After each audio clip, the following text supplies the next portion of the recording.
Yes, thank you, sir. He left us a vision to work in. You know, I'm so thankful that in his scriptures he left us the instructions. Yes. Because, I don't know about you, but there are many things that I know very little about. And if I know very little about something, I will go to the instructions in order to find out how that thing works, or at least what to do to get the thing working. And in the scriptures, we certainly have some instructions. Yeah. And it's up to us to take those instructions and use them. I know there are some people who, as soon as they get something with instructions, throw the instructions away and assume that they can get the thing working without the instructions. And maybe they can. Maybe they do eventually get it working. But when Brother Danny, a few months ago, told me that he'd bought a desk and it just needed putting together, I knew I was in for a difficult time. Well, it's together. It's there.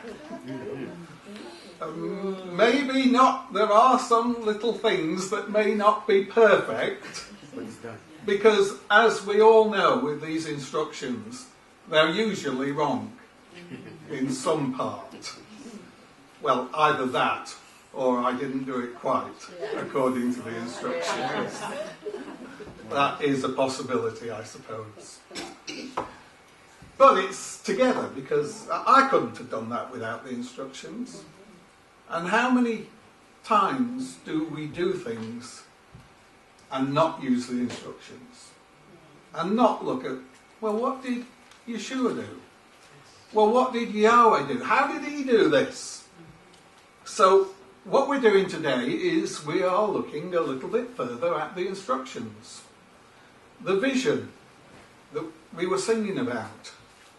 What Yahweh has said, what Yahweh has put in place and expects us to do in order to be, well, what's the theme? Let the church be the church. So in order to be the church, we have to do what Yahweh is asking us to do. Yeah. And has always asked us to do. I don't think he's changed the plan. Culture change, all sorts of things change over the years. We're very different today to how they were in the Middle East back at the beginning of the, well, when Yeshua was alive. So many things have changed, but so many things are the same. And so many things we can get right if we follow the instructions.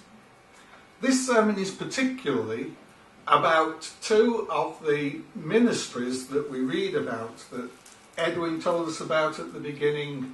Bev in the last meeting talked about the gift of the prophet, didn't she? Yeah.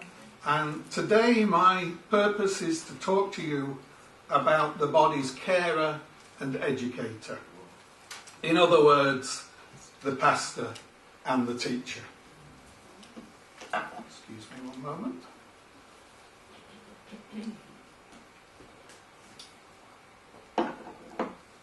We've all no doubt had experience of pastors and teachers. Some good, some bad, maybe. But in anything, we're always, in our thinking, tainted by our past experiences, aren't we? Yeah. And that's what we've learnt through life. The experiences we've had have brought us to where we are today. And so our experiences of a pastor, that will probably have come in some sort of church, whether it be the congregation of Yahweh or many of you have probably been in other churches, and the pastor is very often the one that is in charge of that church. And we often consider that if a pastor is a charismatic person, got plenty of go about him and knows what he's doing and can preach a good sermon, then that pastor will have a successful church. That's the way that most people think about pastors. And teachers? Well, where do we get our experience of teachers from? Probably school. That's where there's the biggest concentration of teachers, I think. And it may be that some teacher has been a good influence on us. Some of us might be doing what we're doing today because a teacher has encouraged us to do it, and a teacher has put something into us that we are able to follow in a particular way and do a particular job or whatever. On the other hand, there may be some of us that hate certain things, like me and history. Oh, I had a teacher for the last 2 years that I did history at school, and all we did was sit and write dictated notes. The teacher would just walk in, open his notes and say, take this down, and just talk to us. And I remember going right through the French Revolution from beginning to end, and I know nothing about the French. Les Miserables has probably taught me more than I learnt from that teacher. And as soon as I got the opportunity, that was it. History was history. It was out the window. Oh no. I mean, there was I tended towards science and things like that, but the teacher certainly didn't help. So our experience of teachers, again, can be good, can be bad. And what I don't want us to do is to use our past experiences of either pastors or teachers to affect how we think about those two ministries in the kingdom of Yahweh, in the church, in the body, amongst us. I'd like us to see what they should be according to the scriptures. What is the pattern that we should be working to in the body of Yeshua in order that the church might be the church? So, let's start with the pastor. The word pastor, the scriptures, when they talk about pastors, you know that the scriptures were either, well, mostly written in Greek and Hebrew. And the Greek word that is translated pastor is poimen. The Hebrew word is roe.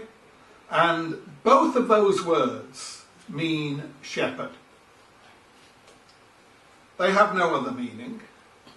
That is their meaning. They mean shepherd.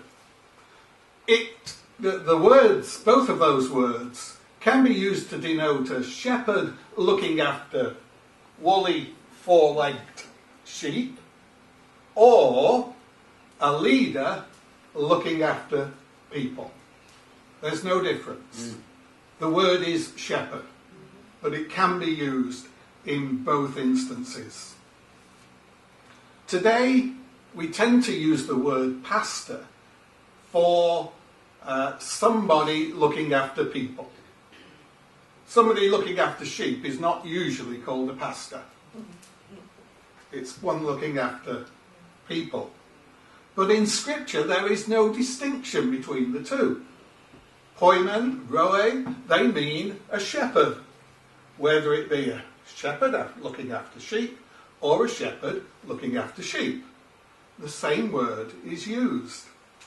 So where do we get our word pastor from? Well, that just comes from another language. That's from Latin, the language that the Romans spoke. And pastor, you'll never guess what pastor means. But what do you think it might mean? No. They are related. But the word pastor in Latin, come on, what do you think it means? It means shepherd. Exactly the same as roe and poimen, just 3 languages. But for some reason, as happens, the word pastor has come into English to mean a shepherd of people. But again, it is that word sheep. So we can't, that word shepherd. So we can't get away from this idea of a shepherd, whatever we call them. Both the Hebrew and Greek words also can be used in the form of a verb. That's a doing word. We would probably say in English, shepherding. Okay, what shepherds do is they shepherd. Okay, they carry out shepherding. That means looking after sheep. So again, the same word is being used. And so we've got these words used so much in the scriptures. We also find that shepherding has been an important occupation right from the beginning. I wonder if anybody knows who's the first shepherd that is mentioned in the Bible? Abel. Okay, now you can't get much further back than Abel. He was right at the beginning, and he was a shepherd. And so, right through the Old Covenant scriptures, we find shepherds being mentioned. Abraham, Isaac, and Jacob looked after sheep. If you look after sheep, what are you? That's good. Rachel was a shepherdess. It's not just the men who look after sheep. David, King David. Yeah. Before he became King David, was Shepherd David. Boy shepherd. The what? David the shepherd boy. Moses. What did he do when he went to Midian? He looked after sheep. He was a shepherd. Amos is one of the prophets, and in Amos chapter 1, verse 1, it tells us right at the beginning that he was a shepherd. Even though he was a prophet, he was a shepherd. It would seem that looking after sheep is an excellent preparation for looking after people. It would seem that way. Jeremiah was another prophet who's always talking about shepherds. And he refers to shepherds in that is leaders of people. And he's talking about shepherds. So it seems to me that shepherding and shepherds play an important part in the plan that Yahweh has for his people. And of course, let's not forget that Yahweh is our shepherd. Psalm 23. Yahweh is my shepherd. And let's not forget that Yeshua said, I am the good shepherd. Oh, yeah.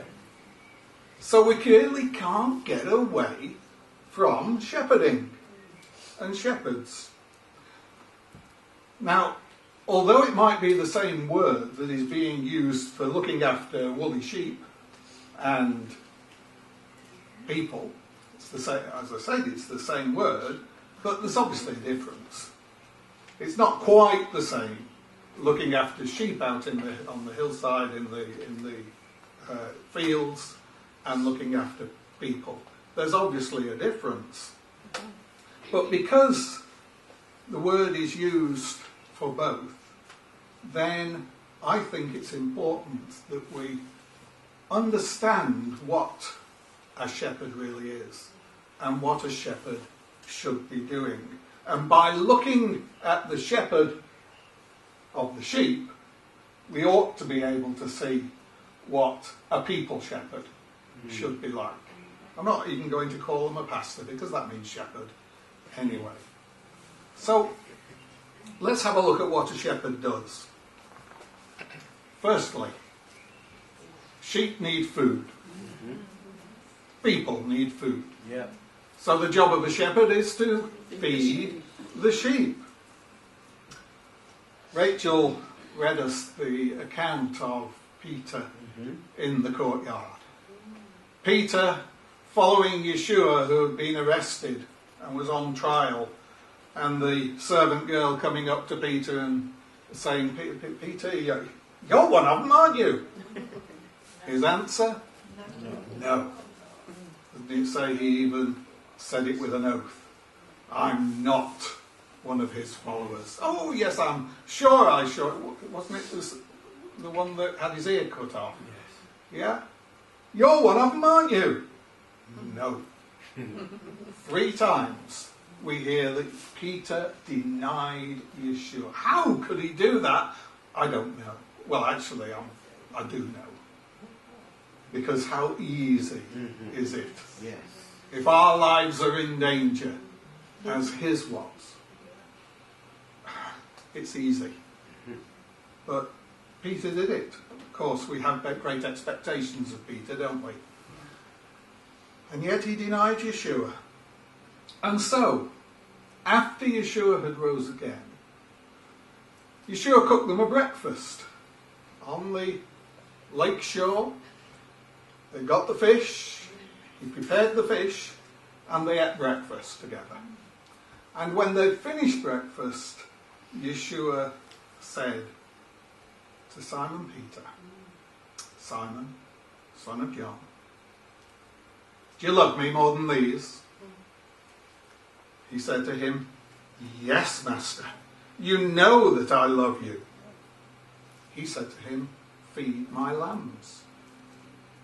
Second time, Yeshua said to him, Simon, son of John, do you love me? He said to him, yes, Master. You know that I love you. He said to him, tend my sheep. And he said to him the third time, Simon, son of John, do you love me? And Peter was grieved because he said to him the third time, do you love me? And he said to him, Master, you know everything. You know that I love you. And Yeshua said to him, feed my sheep. Okay, there's a wonderful parallel there between what Yeshua said to Peter and what Peter had done in the courtyard when he denied Yeshua 3 times. Let's just look at it. Yeshua said to Peter, do you love me more than these? Peter says, yes. You know that I love you. And Yeshua said, feed my lambs. Do you love me more than these? Yeshua said. Now, I am not absolutely certain who or what the these were. Does anybody know? Do you love me more than these? They just had breakfast, they were on the lake shore. Peter had gone fishing. That's what he'd done after Yeshua had been crucified. So it could be that Yeshua was saying to Peter, Peter, do you love me more than your fishing? More than these fish? Or it might have been, do you love me more than these people here? I don't know. But I know that Yeshua was saying, Peter, whatever it was, whatever it is that you love, do you love me more than that? It was a comparative love that Yeshua was asking Peter, do you love me more than this? There's something, do you love me more than it? And Peter says, yes. You know that I love you. It's interesting also to look at the words.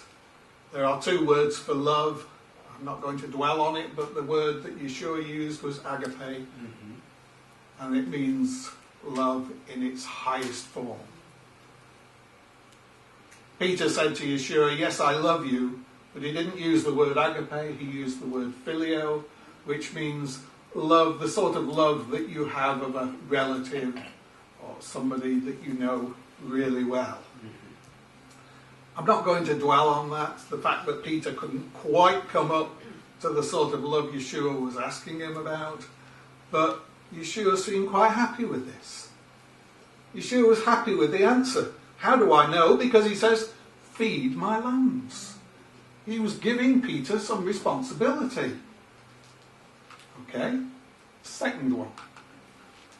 Yeshua says to Peter, do you love me? Not, do you love me more than these? Just said, do you love me? Very often we can have a love or something which is better than another love. Okay, I might love you more than I love my food. I'd have to think about that. Yeah.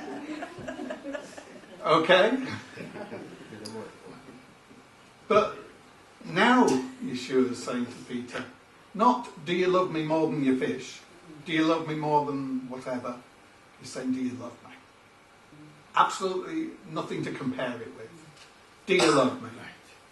Again, he used the word agape. And Peter says, yes, you know that I love you. Again, he uses the word phileo. Okay.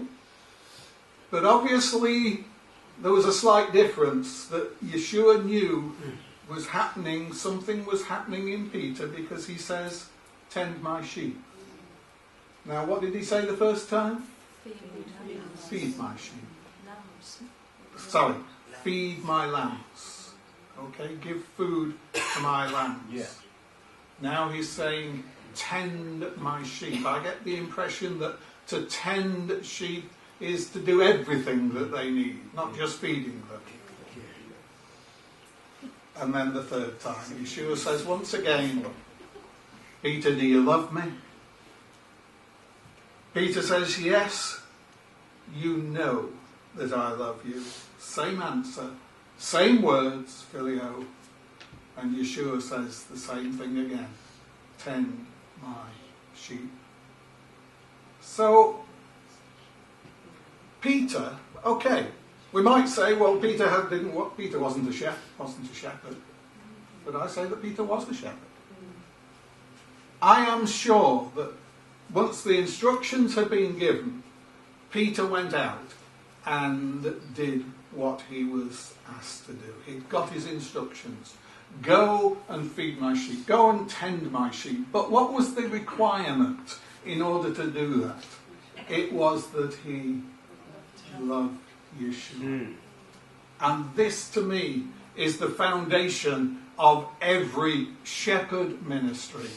The first thing that they require is to love Yeshua. The first thing that they are required to do is to love Yeshua. The most important thing that any shepherd has to do is to love Yeshua. But you might say, well, surely the greatest thing that a shepherd has to do is to love the sheep.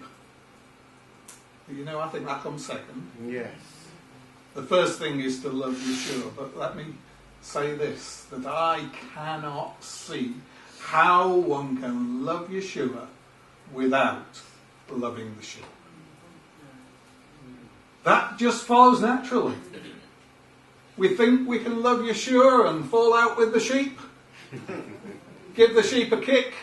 Oh, yeah. Leave them out in the cold. No. Loving Yeshua means that we love the sheep. So, that tells me something about feeding the sheep. But what is the food? What food do sheep need? Again, we're not talking about woolly sheep. We know what food they need. They need grass. But what food do people need? Well, we have a scripture here in Jeremiah. It says, and I will give you shepherds after my own heart, who will feed you with knowledge and understanding. All right. And so at least two of the things that a shepherd has to feed to the sheep are knowledge and understanding. And I am absolutely certain that the only way I can feed knowledge and understanding to you is if I have received knowledge and understanding. The shepherd has to first receive the knowledge and the understanding. And anybody who's been through any sort of schooling, anybody that's been to any university, college, whatever, where we've had to learn something, it can often be difficult. It's not an easy thing to learn. At least I never found it easy. I used to have to spend hours and hours studying in order to acquire knowledge. And so the shepherd has to spend time studying, has to spend time living life, because understanding very often comes from living life. And so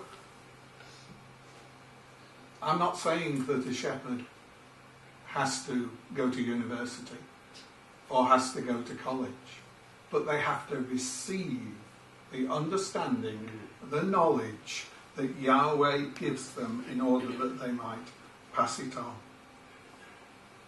The right to be a shepherd of Yahweh's sheep comes from being a gift. We know that Ephesians chapter 4 talks about these ministries as a gift, and he gave to the church. And so the shepherd, as with all the other ministries, they are gifts. They are given by Yahweh. But in being given as a gift doesn't mean to say that that's the end of the job. Suddenly, I'm a shepherd. Suddenly, I'm a minister. Suddenly, it's there because Yahweh's given it to me. Does anybody know what WWYD stands for? What would you do? Oh, you should do. Yes, you see? It used to be a big thing that badges had it and people, what would Yeshua do? How do we acquire the knowledge, the wisdom, the understanding that we need in order to lead people? The only way we can get it is by seeing what Yeshua did. Right. It's all there. If we could study what Yeshua did, then we would be able to put into practice the gift that Yahweh is giving in order that we might be a shepherd. Second, that was feeding the sheep with knowledge and understanding. A shepherd has to lead and guide the sheep. Where to?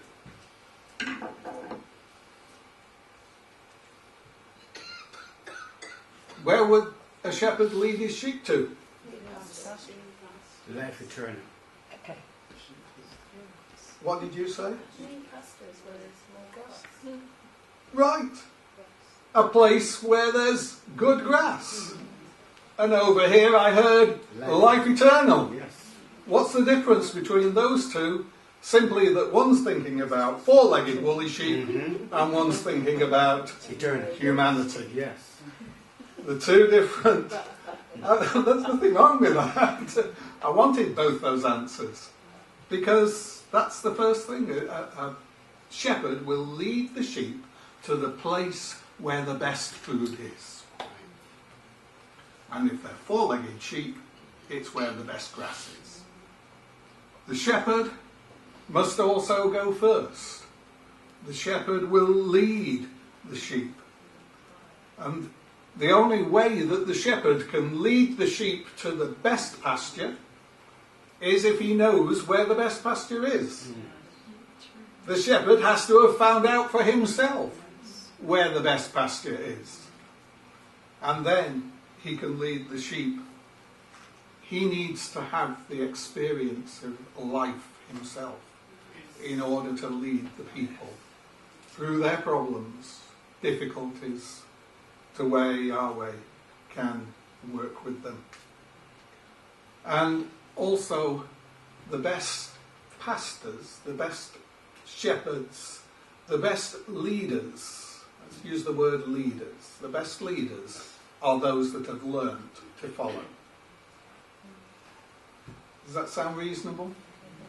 If a leader has learnt to follow, then he becomes a good leader. David, it says of David in David said in Psalm 78, he chose David his servant and took him from the sheepfolds. From following the nursing ewes, he brought him to the shepherd, Jacob, his people, Israel, his inheritance. With upright heart, he shepherded them and guided them with his skillful hand. Who's this? Who's the shepherd we're talking about here? He chose David. Yahweh. We're talking about Yahweh. Right. The shepherd. But what did Yahweh do? He chose David, who became his under-shepherd, shall we say. And David worked with the people and blessed the people. The shepherd has to protect the sheep and care for them. Psalm 23 verse 4.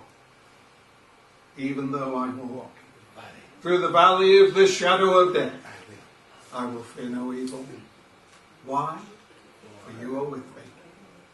Your rod and your staff, they comfort me. The shepherd has to have a rod and a staff. You can preach lots of sermons about the rod and the staff and what they're used for. They can be used for hitting the sheep. They can be used for counting the sheep.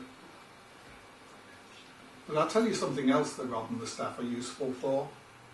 If ever you've done any hill walking or climbing, it can be very useful to have a rod, a walking stick, a staff. They will support you. And if the shepherd is not supported, then the shepherd is not going to be able to lead the sheep. I can find two reasons in the scriptures of why the rod and the staff are used. The first is to count the sheep. I presume as the sheep go through, 1, 2, 3, 4, 5, the shepherd is able to count the sheep, and the scriptures talk about that when the shepherd is deciding on the tithe. 1, 2, 3, 4, 5, 6, 7, 8, 9, 10. 1, 2, 3, 4, every 10th sheep. That would be the tithe, would it not? The shepherd needed the rod in order to determine how much the tithe was going to be. And then the second scripture that tells me about the rod and counting the sheep is when the shepherd is counting the sheep. 95, 96, 97, 98, 99.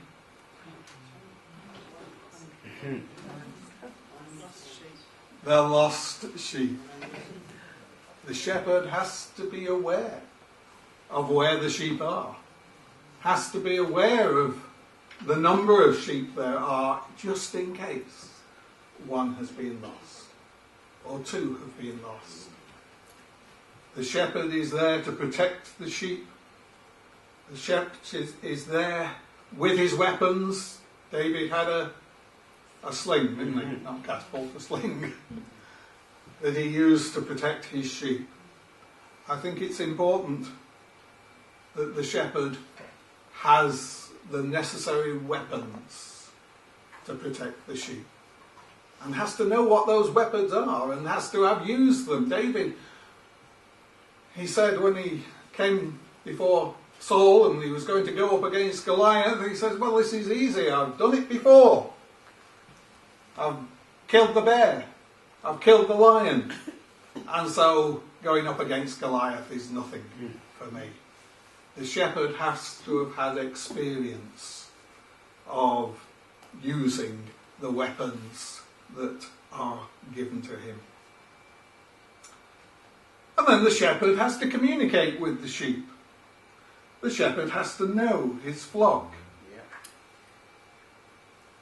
The sheep hear his voice. And he calls his own sheep by name and leads them out. When he has brought out all his own, he goes before them, and the sheep follow him, for they know his voice. A stranger they will not follow, but they will flee from him, because they do not know the voice of strangers. A shepherd has to have the trust, the respect of the sheep. Has to be able to talk to the sheep.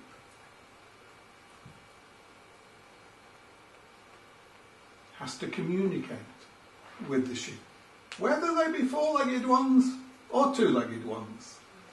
The shepherd has to have a way of communicating with the sheep. The shepherd that can't communicate will never lead the sheep. So, very quickly I went through what it means to be a shepherd, what shepherding is all about. But I now want to take the microscope off the shepherd and put it on the sheep. Because a shepherd without sheep is not a shepherd. Is that right? A leader without followers is not a leader. No matter what his abilities are, he's not a leader. She's not a leader. And so let us look at the sheep. But sheep, well, they don't have to do anything, do they? I mean, they just munch the grass, have babies. What else do sheep do?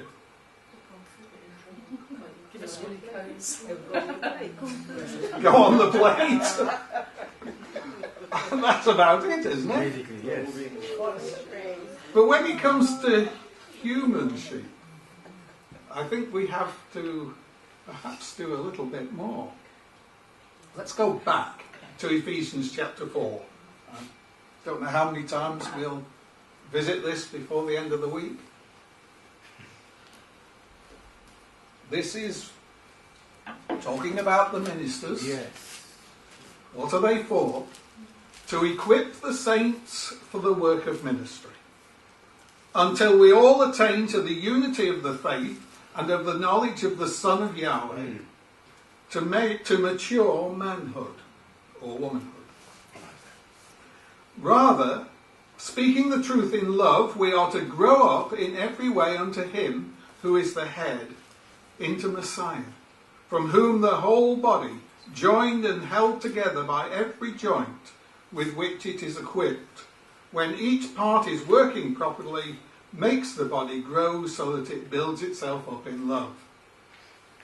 Is that what the scripture said? Yes. Have I got that right? I don't know which version it is. The English Standard Version. Not bad.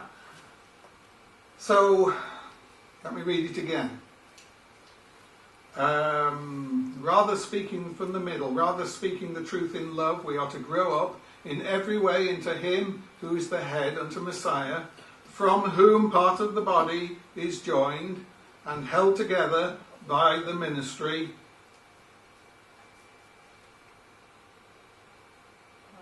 Is anybody following? Yes, yes. Parts. How much of the body? Whole. Held together by that which, what does it say? The ministry? Joined and held together. Together by every joint. Which is. Not by the ministry. Not by those that have been chosen to lead, but by every joint. Let's just go through that and see. I've just written it down. Okay, each member has to play their part in building up the body. tell me if I'm wrong, but this is what I get from that scripture, that it's every part has to be functioning in building up the body. The church is not the ministers, and it's not the ministers and the sheep. It's every part working together. Oops, sorry. It says there will be unity in the faith of believers. The ministers might have their ministers' meetings and get together and decide what they believe, but that's not sufficient. It is unity in the faith of the believers, each one. It talks about members being united in knowledge of Yeshua. Members being united in knowledge of Yeshua. Members being united in knowledge of Yeshua. Members growing and maturing.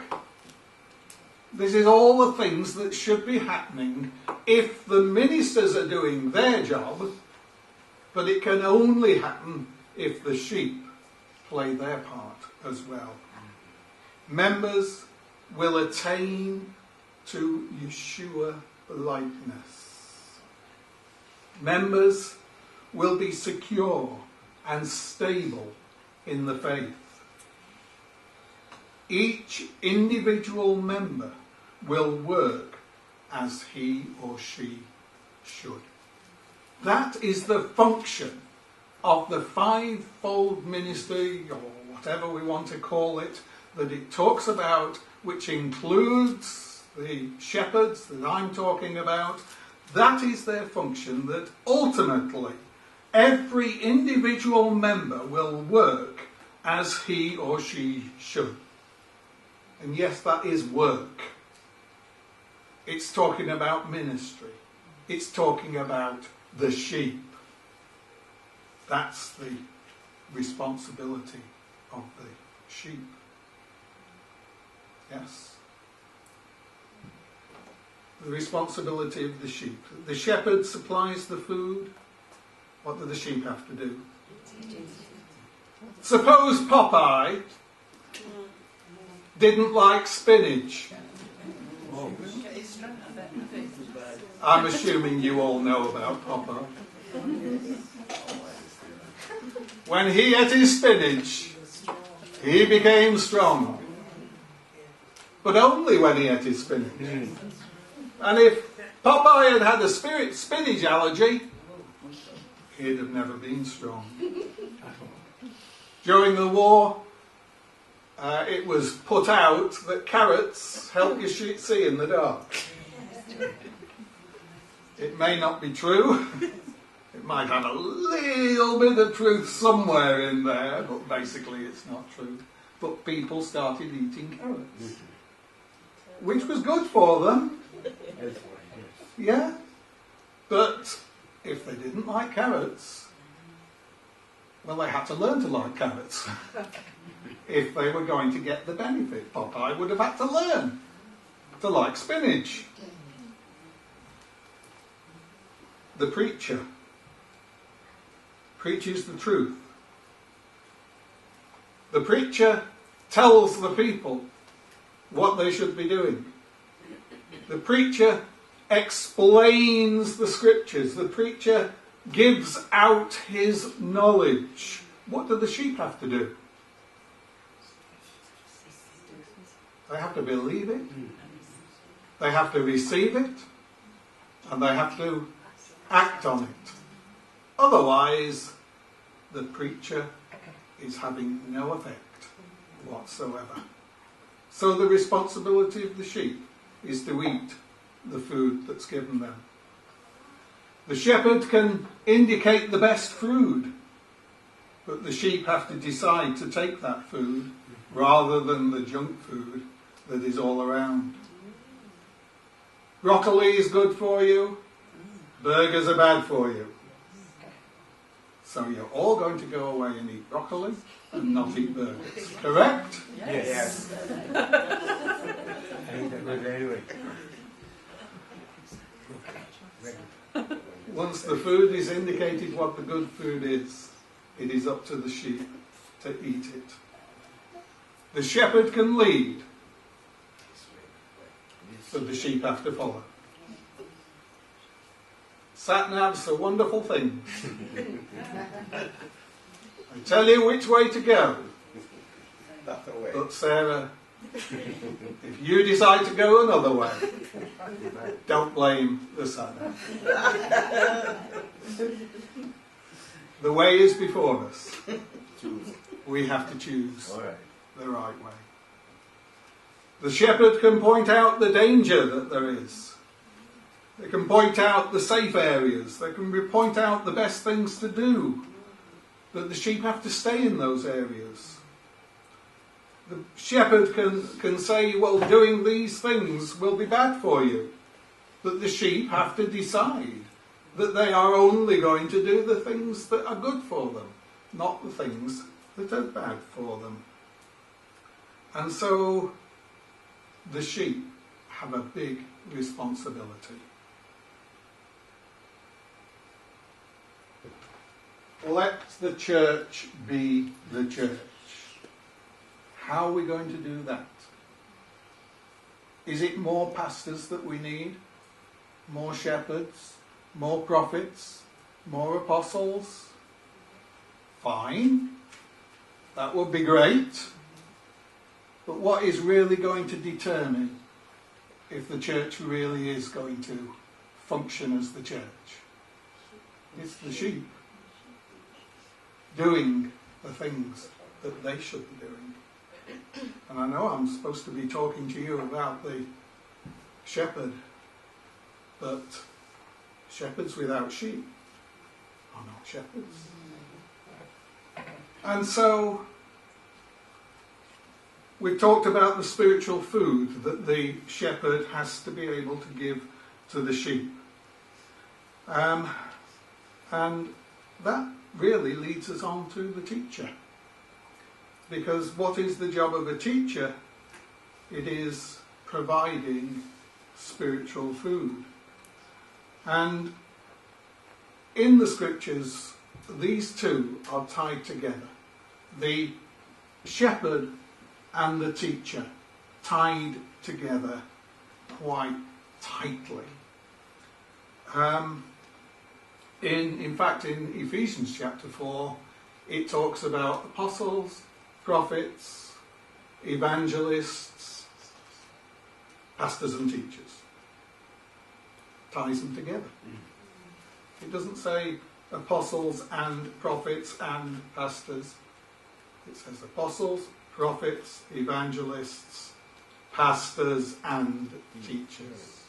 And I've already said that the purpose of the shepherd is to pass on knowledge. Well, isn't that what a teacher is supposed to do? So it would certainly appear that part of the pastor's job, part of the shepherd's job, is to be a teacher. And yet at other times we read about teachers and it doesn't mention shepherds, pastors. 1 Corinthians 12:28, it says, and Yahweh has appointed in the church first apostles, secondly prophets, thirdly teachers,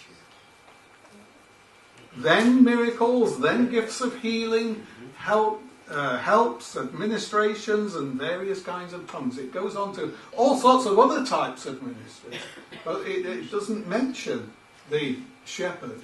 And I've said at the beginning, I was talking about Peter. We always, I'm sure, think of Peter as being an apostle. And yet he had to have the love of the sheep. He was given the responsibility of feeding the sheep. And so teaching can be a totally separate ministry, or it can be tied in very much with the pastor. But let's just very briefly have a look at the teacher.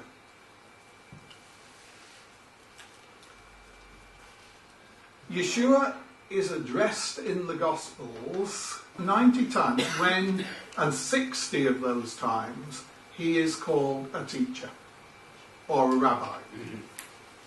Yeah, when they're talking to him, out of the 90 times that he is addressed, 60 of those times he's called either a teacher or a rabbi. And a rabbi is a teacher. So the two words mean that probably the major responsibility that Yeshua had was to teach. That's one of the main things he was here on the earth to do. What does a teacher do? They teach. I'm glad you came. They teach. They impart truth. Here's a scripture from Nehemiah. And it says, they read from the book, from the law of Elohim, clearly, and they gave the sense so that people understood the reading. Ezra and the Levites, their purpose was to teach the people. They had the scriptures and they taught the people from the scriptures. And I think this is really good, everything that's in this verse. Because first of all it says they read from the book, from the law of Elohim, clearly. Right. The job of the teacher is to read clearly. He is imparting information. He cannot impart information if he doesn't speak clearly.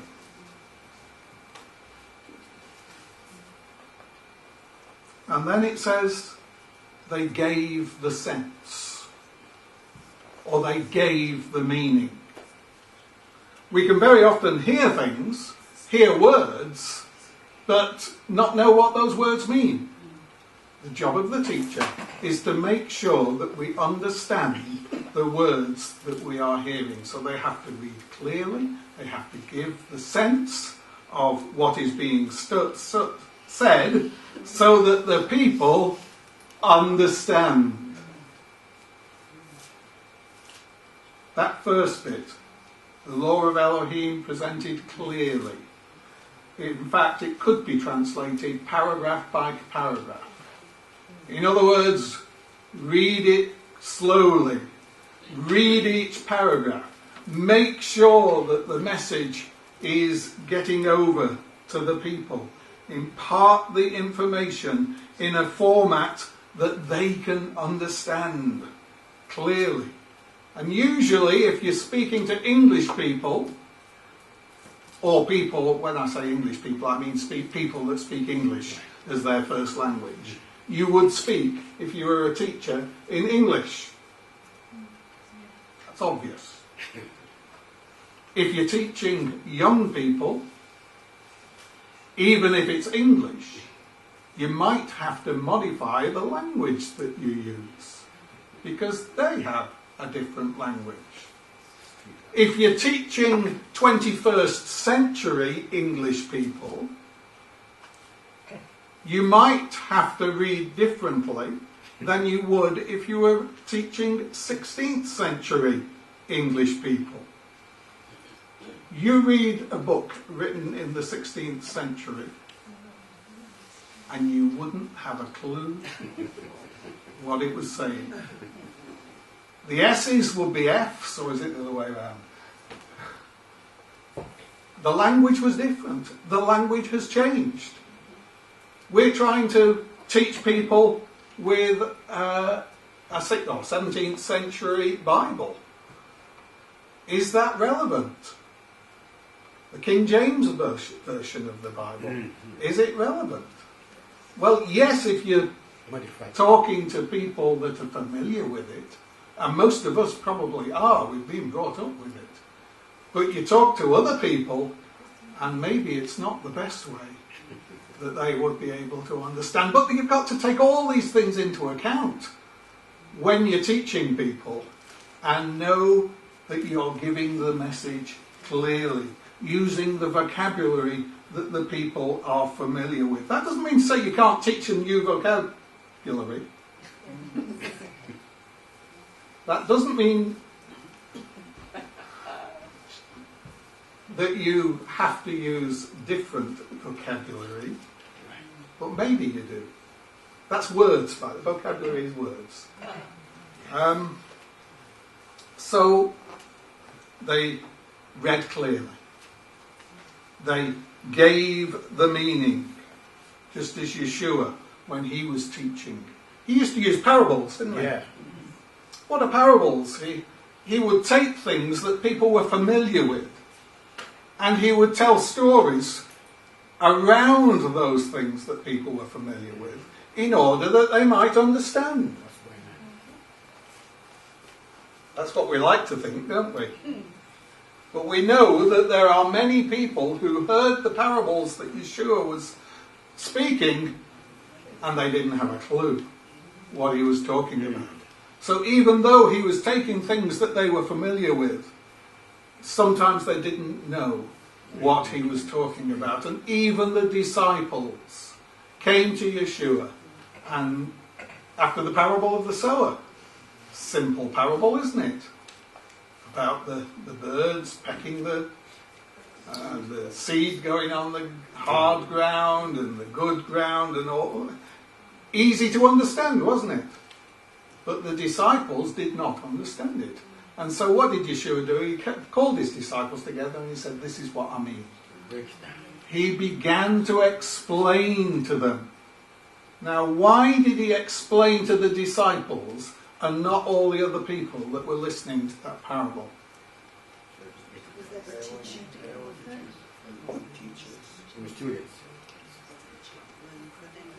Exactly. Denton said they were students. What's the difference between students and all the other people? They were in training. They were in training. Why were they in training? Because he called them. We'll get there soon. Because he called them. God, they have to talk to someone else. Yeah, but it was because that's what they wanted to do. People who become students studying the subject that they have chosen because that's what they want to do. And the disciples wanted to learn. And so they came to Yeshua and said, tell us, what does it mean? And he told them, the sheep, the students, the church has to be made up of students. People who want to know. So they read clearly, they explained what it meant, and that's the third part. The people understood. So we have to be clear about the truth. We have to, as teachers, preach the truth. The students have to receive the truth. The teachers have to inspire the pupils, not like that history teacher that I had. He didn't inspire me. I got inspired today when I heard all those testimonies. And in a sense, we were teaching one another then. We were excited about what Yahweh was doing in our lives. And we have to get excited about these things. So there's a responsibility on the teacher.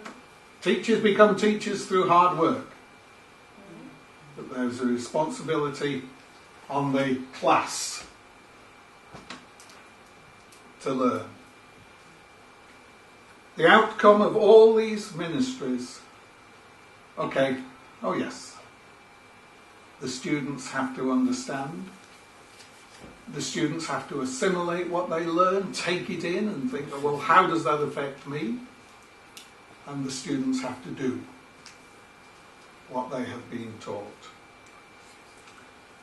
And the outcome of all these ministries serving faithfully, and all the members of the congregation doing their part, is that the ministry, not the ministry 1, 2, 3, 4, 5, but the ministry from Yahweh will work in the people.